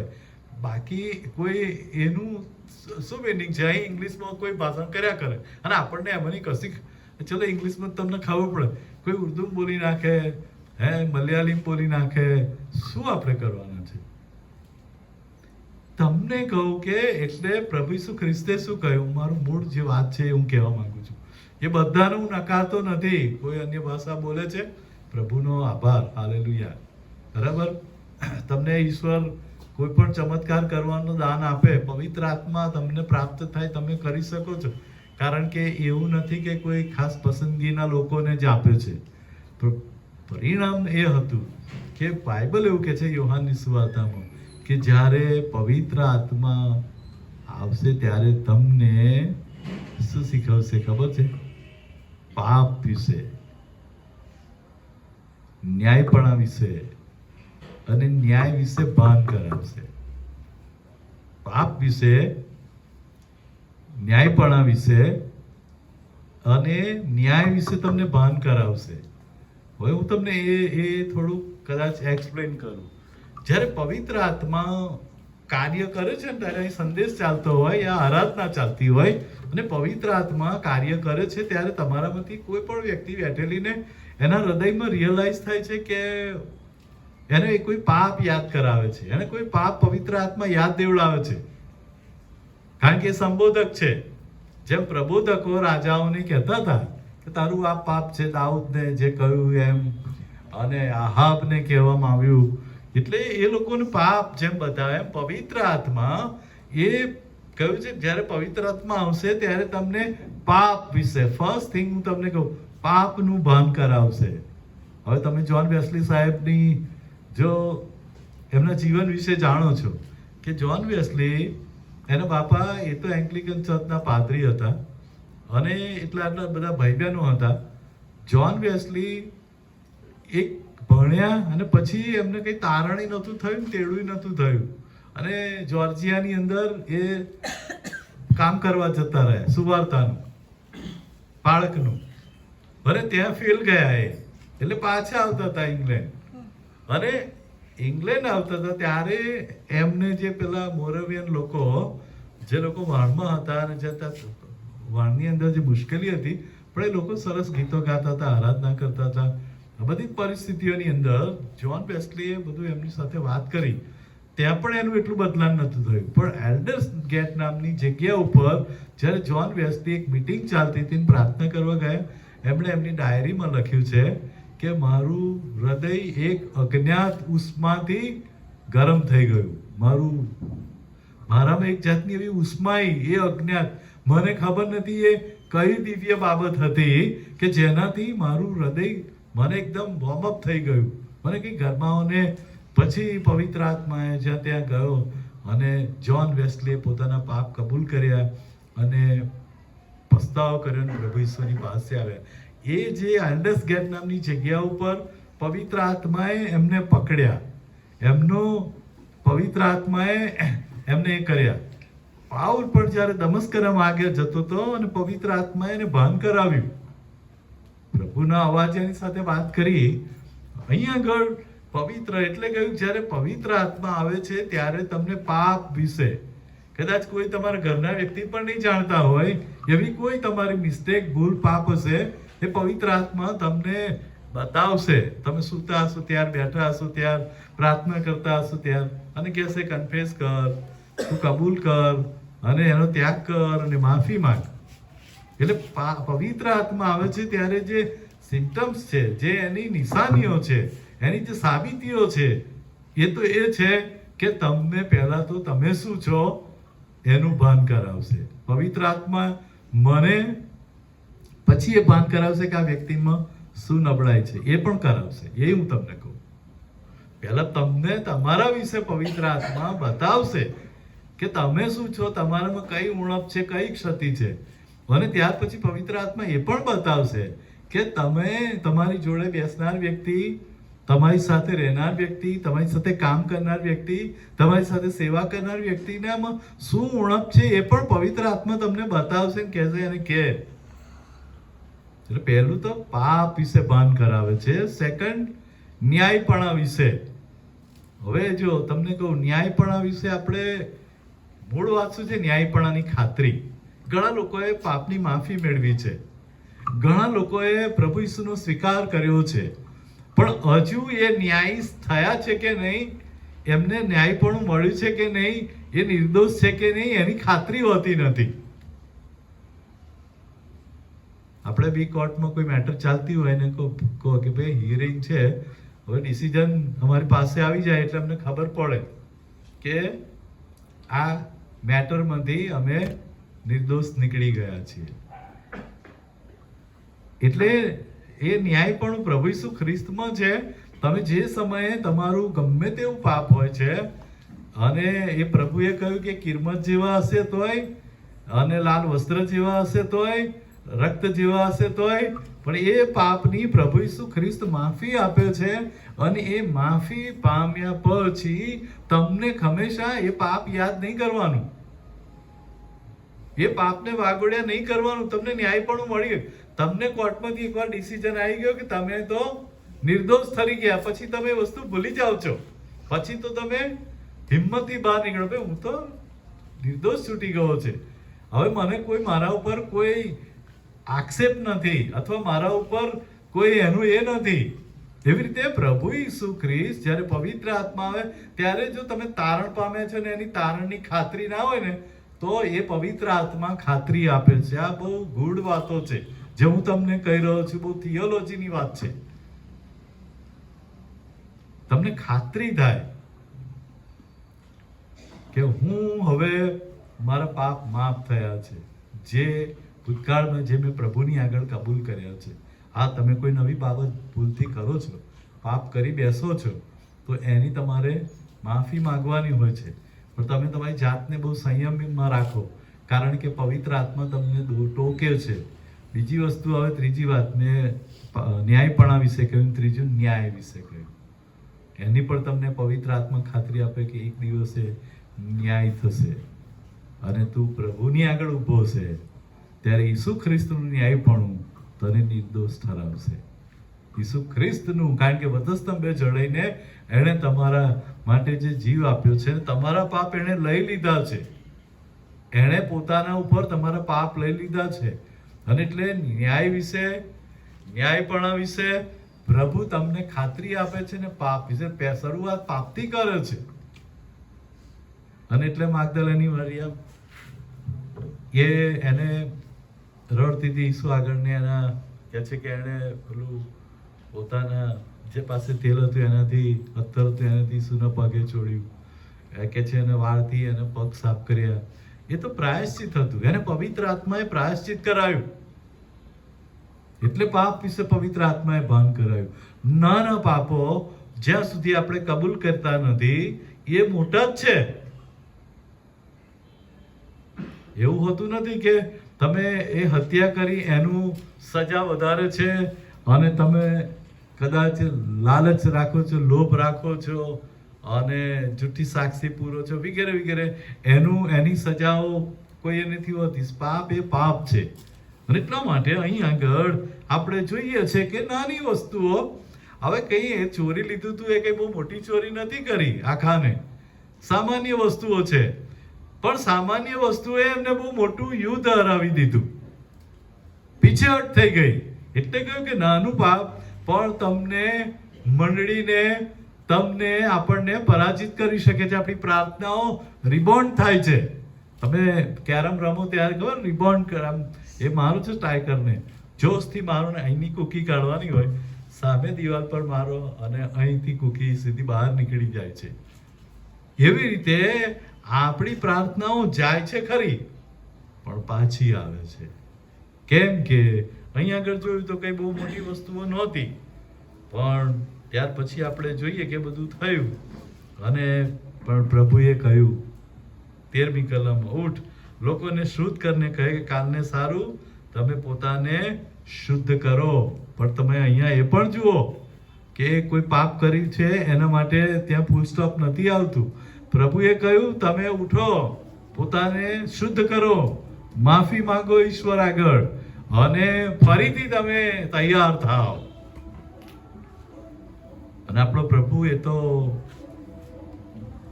એ આપણને સજીવન કરનાર, બેઠા કરનાર, ફરીથી તૈયાર કરનાર. અને પછી તમે જો 16મી કલમથી, અને સવારે વહેલા ઉઠીને યહોશુઆ ઇસ્રાએલને તેઓના કુળ પ્રમાણે રજૂ કર્યા, ત્યારે યહૂદાનું કુળ પકડાયું. યહૂદાના કુટુંબને આગળ લાવ્યો ત્યારે તેણે જેરાહીઓનું કુટુંબ પકડ્યું. તેણે જેરાહીઓના કુટુંબના પુરુષોને એક પછી એક રજૂ કર્યા, ત્યારે જબ્દી પકડાયો. અને તેના ઘરના પુરુષોને એક પછી એક તેણે રજૂ કર્યા, ત્યારે યહૂદાના કુળના જેરાહના પુત્ર જબ્દીના પુત્ર કાર્મીનો પુત્ર આખાન પકડાયો. ત્યારે યહોશુઆએ આખાનને કહ્યું, મારા દીકરા, ઇસ્રાએલના દેવ યહોવાને મહિમા આપ ને તેની આગળ કબૂલ કર, અને તે શું કર્યું છે તે હવે મને કહે, મારાથી કંઈ ગુપ્ત રાખીશ માં. અને આખાને યહોશુઆને ઉત્તર આપ્યો કે ખરેખર ઇસ્રાએલના દેવ યહોવાની વિરુદ્ધ મેં પાપ કર્યું છે. મેં ફલાણું કર્યું છે. લૂંટમાં એક સારો સિનારી જામો ને 200 શેકેલ રૂપું, 50 શેકેલ વજનનું સોનાનું એક પાનું જોઈને તેનો મને લોભ લાગ્યો ને તે મેં લીધા. અને જુઓ, તે મારા તંબુ મધ્યે ભૂમિમાં સંતાડેલા છે ને રૂપું તેની નીચે છે. માટે યહોશુઆએ ખેપિયા મોકલ્યા ને તેઓ તંબુએ દોડી ગયા, ને જુઓ, તંબુમાં સંતાડેલું હતું ને રૂપું તેની નીચે હતું. અને તંબુમાંથી તે લઈને તેઓએ યહોશુઆની પાસે તથા સર્વ ઇસ્રાએલ પુત્રોની પાસે આણ્યા, અને તેઓએ તેની આગળ મૂક્યા. અને યહોશુઆએ ને તેની સાથે સર્વ ઇસ્રાએલે જેરાહનો પુત્ર આખાન ને રૂપું ને જામો ને સોનાનું પાનું ને તેના દીકરા ને તેની દીકરીઓ ને તેના બળદો ને તેના ગધેડા ને તેના ઘેટા ને તેનું તંબુ ને તેનું સર્વસ્વ લઈને તેઓ આખોરની ખીણમાં લઈ ગયા. અને યહોશુઆએ કહ્યું કે તે અમને કેમ હેરાન કર્યા છે? આજ યહોવા તને હેરાન કરશે. અને સર્વ ઇસ્રાએલે તેને પથ્થરે માર્યો, અને તેઓએ તેને અગ્નિમાં બાળ્યા ને પથ્થરે માર્યા. અને તેઓએ તેના પર પથ્થરનો મોટો ઢગલો કર્યો, તે આજ સુધી છે. ત્યારે યહોવા તેના કોપના જુસ્સાથી ફર્યો, તે માટે તે ઠેકાણાનું નામ આજ સુધી આખોરની ખીણ એવું પડ્યું. અને આખાનના કુટુંબને પણ ખતમ કરી દે છે. કદાચ એટલી બહુ મોટી વસ્તુઓ નહોતી કે જેથી એને આટલી મોટી સજા થાય, એના પરિવારને થાય, પણ વાત એટલી જ હતી કે પરમેશ્વરની ઈચ્છા વિરુદ્ધ કરેલું નાનું પણ બાબત આપણને આપણા ઘરમાં, આપણા લોકમાં, આપણી મંડળીઓમાં, આપણા પ્રજામાં, આપણા દેશમાં એ બહુ મુશ્કેલીઓ લાવી શકે છે, નિષ્ફળતાઓ લાવી શકે છે, અને આપણને એ કરી શકે છે. એટલા માટે તમે જુઓ તો કેટલાક પાપ કરવા માટે તમારે બીજી કેટલીક પણ બાબતો કરવી મળે. જો તમને જાણો, જ્યારે લોભ માણસને હોય ત્યારે પ્રપંચ કરે છે. માણસને લોભ થાય ત્યારે પ્રપંચ કરે છે. તમે રાજાઓના પુસ્તકમાં વાંચો તો આહાબ રાજાના મહેલની પાસે નાબૂતની વાડી હતી. બહુ નાની વાડી હતી, પણ રાજાને એવું થયું આહાબને કે આ નાબૂતની વાડી મારા મહેલ પાસે છે અને હું સરસ શાકભાજી બધું કરીશ. એટલે એની પાસે એને બોલાવીને કહ્યું, ભાઈ પેલી તારી વાડી આપી દે, એટલે પૈસા જોઈએ હું આપી દઉં. એટલે એની સામે તારે બીજા પૈસા જોઈએ તો હોય ને બીજી જગ્યા જોઈએ તો હું આપું. આહાબ રાજા હતો, એણે એને સારી વાત કરી, પણ નાબોથે એવું કહ્યું કે તો મારા પિતૃઓનું વતન છે અને મારે નથી આપવું. એટલે રાજા બહુ નિરાશ થઈ ગયો ને, અને પછી પલંગમાં જઈને સૂઈ ગયો. એણે ખાધું નહીં, એનું મન નિરાશ થઈ ગયું. એટલે એની પત્ની આવી, અને તો બહુ ગ્રેટ હતી ઇઝાબેલે, અને ઇઝાબેલે એને કહ્યું કે કેમ તું નિરાશ છે? પછી એણે કહ્યું આવું આવું છે, મારે વાડી જોઈતી હતી ને મને ના પાડી. તો કે તું ઇઝરાયલનો રાજા છે, આમ નિરાશ કેમ બેઠો? ઉઠ ખાઈ લે. તો કેમ? તો કે હું કહું છું તું જમી લે, વાડી તને મળી જશે. અને ઇઝાબેલે પત્રો મોકલ્યા નગરમાં વડીલો પર, અને કે સભા ભરો, નાબોતને સૌથી આગળ બેસાડો. અને એણે કેટલાક માણસો એવું લખ્યું, બલિયાલ પુત્રોને તૈયાર રાખ્યા. અને પેલા લોકોએ એવું એમને કહેલું કે તમારે એવું કહેવાનું કે નાબોથે રાજાને અને યહોવાને શ્રાપ આપ્યો છે. અને જુઠ્ઠા સાક્ષીઓ સાથે નાબોથની ઉપર એવું કલંક આપવામાં આવ્યું કે એણે શું યહોવાની વિરુદ્ધ અને રાજાની વિરુદ્ધ. એ સમયમાં એવું હતું, રાજાની વિરુદ્ધ તમે એની નિંદા ના કરી શકો, એની ટીકા ના કરી શકો. એ સાચો છે ખોટો છે એના નિર્ણયો પર પણ તમે ટીકા ના કરી શકો. અને એવા આરોપસર એને પથ્થરે એને મારી નાખ્યો, અને નાબોતનું લોહી ત્યાં બેવડાવવામાં આવ્યું. પણ એલિયાએ કહ્યું કે આ જ રીતે ઇઝેબેલ તારું પણ લોહી કૂતરાઓ ચાટશે. એટલે આપણે જોઈએ છે કે એક દ્રાક્ષાવાળીની લાલચે એને પ્રપંચ કરવા અને પોતાની સત્તાનો દુરુપયોગ કરવા, પોતાના અધિકારનો દુરુપયોગ કરવા માટે આહાબને તૈયાર કર્યો છે. એટલે લોભ એવી વસ્તુ છે જે તમને પ્રપંચ કરાવે છે. લોભ તમને જુઠ્ઠું પણ બોલાવે છે. જેમ યહૂદાને પણ લોભ લાગ્યો પૈસાનો, અને જૂઠું બોલ્યો, અને વગેરે વગેરે. બરાબર, કુયુક્તિઓનો તમે ભોગ બનો છો. લોભ તમને ચોરી કે દગો કરવાનું શીખવે છે, વિશ્વાસઘાત કરવાનું શીખવે છે, છિતરપિંડી કરવા માટે મજબૂર કરે છે. એટલા માટે અત્યારે આપણે જોઈએ કે લાલચ એ પણ બહુ મોટી બાલા છે. અને એવું કહે છે કે ભાઈ લોભ એ સર્વ પ્રકારના પાપનું મૂળ છે. પહેલા તો આપણે એવી કહેવત હતી કે શું અતિ લોભ તે પાપ, પણ પછી મેં કહ્યું અતિ નહીં, લોભ એ જ પાપનું મૂળ છે. હે ને? થોડું એ જે આપણે સ્કૂલોમાં ખાસ લખેલું આવતું હતું કે અતિ લોભ એ પાપનું મૂળ છે. ત્યારે અમે કહ્યું કે ભાઈ અતિ કે લોભ, અતિ કાઢી નાખો, લોભ એ પાપનું મૂળ છે. કારણ કે લોભ એ લોભ છે, અતિ કે થોડો. અને ત્યાં આગળ આપણે એ બધી બાબતો જોઈએ છીએ. અને એટલે નાની બાબતો એ ખ્રિસ્તી વિશ્વાસના જીવનમાં, તમારા ખ્રિસ્તી વિશ્વાસનું જીવન છે એને એ નબળું પાડી દે છે, બિન અસરકારક કરે છે. અને ઈશ્વર સાથેના સંબંધમાં એટલે આપણે બહુ ખાસ બાબતો પર એનો જ્યારે વિચાર કરીએ છીએ, અને ત્યાં ઘણું બધું કહી શકીએ એમ છીએ, પણ આપણે આપણા સમયમાં જોઈએ છે. અને એટલે હું આગળની એક વાત કહીને પૂરું કરીશ. જ્યારે આપણે મંડળી તરીકે નાની નાની બાબતોનું ધ્યાન આપણને કે એમાં શું છે નહીં, મને પણ એ લાલચ આવે, મને પણ એ પરીક્ષણ આવે, કોઈની નિંદા કરવી, સાંભળવી ગમે, હે ને? કોઈની વિરુદ્ધ નાનું મોટું, કદાચ બહુ મોટા નહીં પણ નાના મોટા આપણે એ કરીએ, અને એ બધું બતાવે છે. પણ પ્રભુ અહીંયા આગળ શું કહે છે? જો લાવદિકિયાની મંડળીને પ્રભુએ પ્રકટીકરણમાં એવું લખ્યું છે, પ્રકટીકરણનો 3 અધ્યાય અને 14મા વચનની અંદર પ્રભુએ આ જે પ્રકટીકરણની 7 મંડળીઓને જે પત્રો લખ્યા, એફેસસથી લઈને સ્મરના, પરગામનની મંડળી, થુઆતીરાની મંડળી, સાર્દિસની, અને ફિલાડેલ્ફિયાની, અને લાવદિકિયાની, આ બધી 7 મંડળીઓને એ પત્રો અને એ પ્રકટીકરણની અંદર આપ્યું છે. અને એમાં લાવદિકિયાની મંડળીને બહુ સરસ સંદેશ કહેવામાં આવ્યો છે. તમે જુઓ, લાવદિકિયાની મંડળીમાંના દૂતને લખ કે એ જે આમીન છે, જે વિશ્વાસુ તથા ખરો સાક્ષી છે, જે દેવની સૃષ્ટિનું આદિકરણ છે, તે આ વાતો કહે છે. એટલે ઈસુ આ વાતો કહે છે, તારા કામ હું જાણું છું, તું ટાળો નથી તેમ ઊનો પણ નથી. તું ટાળો અથવા ઊનો થાય એમ હું ચાહું છું, પણ તું હુંફાળો છે, એટલે ઊનો નથી તેમ ટાળો પણ નથી. માટે હું તને મારા મોંમાંથી થૂકી નાખીશ. પ્રભુ શું કહે છે આ લાવદિકિયાની મંડળીને કે તું ટાળોય નથી અને ઊનોય નથી,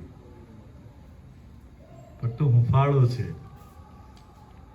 જો મારો એક વિષય છે સંદેશાનો, કોઈ વખત એવું કહીશ કે બહુ પાપમય જીવન જીવનારા લોકો હોય ને એનું બદલાણ થવું શક્ય છે. જેમ કે સમરૂની સ્ત્રીની વાત કરો, જાકીની વાત કરો, પાઉલ એ બધાને બહુ ક્રૂર કહેતા હતા, ક્રૂર માણસ, નિર્દય હતો. અને બાઇબલમાં એવા લોકો ઈસુની વધસ્તંભે ઈસુ સાથે જોડાયેલો ચોર પણ, એ બધા ગુનેગાર માણસો હતા, પણ એમના હૃદય પરિવર્તન થયા, રાઈટ. પણ ઈસુની નજીક એની સામે એના કામ જોનારા ફરોશીઓ, શાસ્ત્રીઓ, એ લોકો ધાર્મિક હતા, પણ એમનું બદલાણ ના થયું. અને એટલે કહે છે કે તમે એ જે ગુનેગારો હતા ને, એ કદાચ ગુનેગાર લોકોને તમે ગરમ સમજો અને પેલા સારા લોકોને ઠંડા સમજો. એટલે તું ટાળોય નથી ને ઊનોય નથી, એટલે તું ગુનેગારય નથી અને તું આધ્યાત્મિકય નથી, પણ તું વચ્ચેનો છે. એટલે હુંફાળો છે. તારું ખ્રિસ્તી જીવન એ ન તો તું ખ્રિસ્તી તરીકે બહુ પંકાયેલો પાપમાં છું એવું નથી, અને બહુ સારો વિશ્વાસુ તારણ પામેલો છે એવું નહીં. તું તો વચ્ચેનો છું, હુંફાળો છું. અને પ્રભુ કહે છે કે જે વચ્ચેના છે એમને તો હું થૂકી કાઢીશ. કારણ કે જે ગુનેગારો છે એમને બદલાવાનું ચાન્સીસ વધારે છે. પણ જે લોકો પોતે એવું માને છે ફરોશીઓ કે અમે સારા છીએ, અમે નિયમ શાસ્ત્ર જાણનાર છીએ, નિયમ શાસ્ત્ર પાડનારા છે, એવા ફરોશીઓ, શાસ્ત્રીઓનું બદલાણ ના થયું. બદલાણ કોનું થયું? જેઓની સાથે ઈસુ જમતા હતા, પાપીઓ, દાણીઓ અને એવી સ્ત્રીઓ, એવા લોકોને એ લોકો બદલાયા છે.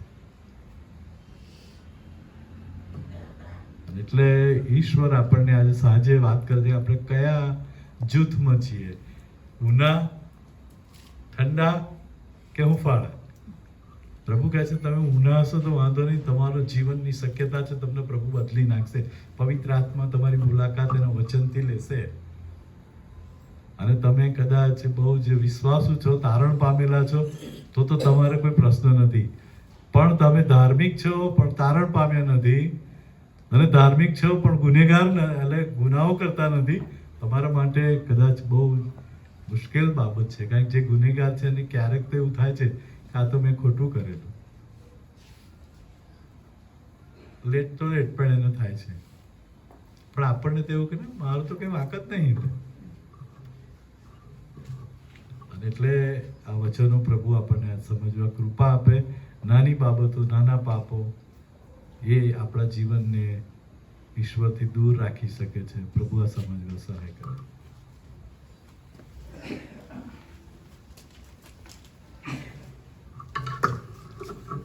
સુંદર વચનો માટે સાહેબ શ્રીનો આભાર માનું છું. નિત્યાનંદ સાહેબને વિનંતી કરીશ કે આપણને છેલ્લી પ્રાર્થનામાં દોરશે, અને ત્યાર પછી પ્રભુએ શીખવેલી પ્રાર્થના આપણે સર્વ સાથે બોલીશું, અને આશીષ વચન સાહેબ આપશે.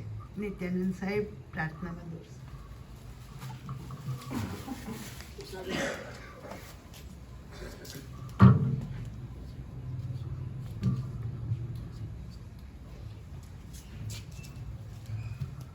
પ્રાર્થના કરીએ.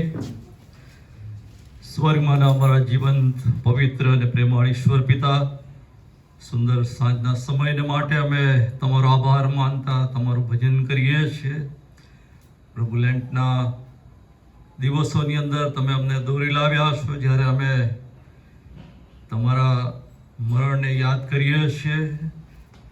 પાપી માણસોને ઉદ્ધારને માટે પ્રભુ તમે આ જગતમાં આવ્યા, અને પ્રભુ તમે વધસ્તંભ પર અમારા પાપોને માટે જડાયા, મરણ પામ્યા, અને પ્રભુ તમારા મૂલ્યવાન રક્તમાં તમે અમારા પાપની ક્ષમા અમને આપી છે. માટે પ્રભુ અમે તમારી સ્તુતિ કરતા તમારો આભાર માનીએ છીએ. તમે કબરમાં રહ્યા નહીં પણ ત્રીજે દિવસે પુનરુત્થાન પામીને ઉઠ્યા ને તમે જીવંત ઈશ્વર છો. અને માટે પ્રભુ અમે તમારું ભજન કરીએ છીએ, તમારી સ્તુતિ કરીએ છીએ. અને એ જીવંત ઈશ્વરની હાજરી આજે રાત્રે પણ અમારી સાથે છે, જે અમને ખ્રિસ્તી જીવનની અંદર દોરવણી આપે છે. પ્રભુ તેને માટે અમે તમારો આભાર માનીએ છીએ. આજે સાંજે આત્મિક જાગૃતિ આ સભાને તમે આશીર્વાદિત કરી અમારા સર્વ વાલાઓને પ્રભુ તમે આ વિસ્તારના સોસાયટીઓમાંથી પ્રભુ તમે દોરી લાવ્યા, તમારું ભજન સાથે મળીને કરી શક્યા. અને પ્રભુ તમારા સેવકની મારફતે ઉત્તમ વચનો પ્રભુ તમે અમને આપ્યા, તેને માટે પણ અમે તમારો આભાર માનીએ છીએ. પાપ એ કેટલી ભયંકર વસ્તુ છે જેને તમે ધિક્કારો છો, પણ તમે ચાહો છો કે પ્રભુ એ પાપમાંથી તમારા લોકો મુક્ત થાય. પ્રભુ ઈસુ ખ્રિસ્તના વહેવડાવેલા રક્ત પર વિશ્વાસ કરવા દ્વારા, પ્રભુ ઈસુ ખ્રિસ્તને પોતાના જીવનોની સોંપણી કરવા દ્વારા અને પ્રભુ તમારા વચનોના આધારે પ્રભુ જીવન જીવવા માટે પ્રભુ તમે અમને કૃપા આપો, એવી અમે ખાસ પ્રાર્થના અને વિનંતી કરીએ છીએ. પ્રભુ આજે રાત્રે પ્રભુ અમારા જીવનોની તપાસ અમે કરીએ અને પ્રભુ જો અમે પાછા પડ્યા છીએ, અમે જગતના વાનાઓની અંદર ખેંચાઈ ગયા છે, અમે અમારી જે સમર્પણ છે તે ભૂલી ગયા છે, પ્રભુ તો અમે એ વધસ્તંભની પાસે પાછા આવી અમારા જીવનો તમારા હાથમાં સોંપીએ, પુનઃસ્થાપિત થઈએ, તમારી મહિમાવંતી સેવાને માટે અમે વપરાઈએ. અને હજુ પણ આ જગતની અંદર પ્રભુ જેવો ખ્રિસ્ત વગરના છે, જેઓ પાપની અંદર મરી રહ્યા છે, તેઓને અમે પુનરુત્થાન પામેલા પ્રભુ ઈસુ ખ્રિસ્તની વાત જણાવી શકીએ અને પ્રભુ તેઓને અનંત જીવન પ્રાપ્ત થાય માટે અમે કાર્ય કરી શકીએ. માટે અમારી સહાય અને મદદ કરો, એવી અમારી ખાસ પ્રાર્થના અને વિનંતી છે. પ્રભુ અમારી મંડળીઓને માટે પણ તમારી કૃપા માંગીએ છીએ. છેલ્લા સમયોની અંદર પ્રભુ જ્યારે અમે જીવીએ છીએ ત્યારે આત્મિક જાગૃતિની અંદર તમે અમને દોરી જાઓ અને પ્રભુ તમારા પવિત્ર આત્માના સામર્થ્યથી અમને ભરપૂર કરો. તમારી મહિમાવંતી સેવાને માટે અમારો ઉપયોગ કરવાનું ચાલુ રાખો અને અમારી મંડળી દ્વારા તમારું અજવાળું જગતના સર્વ લોકો પામી શકે, પ્રભુ ઈસુ ખ્રિસ્તને પોતાના તારના અને પ્રભુ તરીકે તે ઓળખી શકે. માટે પ્રભુ અમે તમારી કૃપા માંગીએ છીએ. પ્રભુ ફરી એકવાર આ સમયને માટે આભાર માનતા અમારી જાતોને તમારા બળવાન ને સમર્થ હાથોમાં સોંપતા અમારી પ્રાર્થના પ્રભુ ઈસુના નામમાં કરીએ છીએ. માટે સાંભળો અને માન્ય કરો બાપ. આમેન.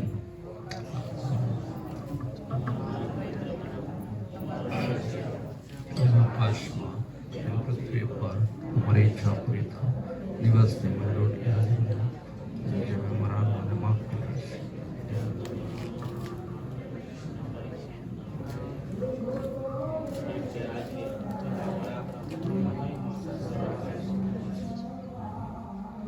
અને હવે આપણા તારણહાર પ્રભુ ઈસુ ખ્રિસ્તની કૃપા, ઈશ્વર પિતાનો પ્રેમ, પવિત્ર આત્માની આશીષ ઉપસ્થિત સર્વની સાથે હમણાંથી સદાકાળ સુધી રહો.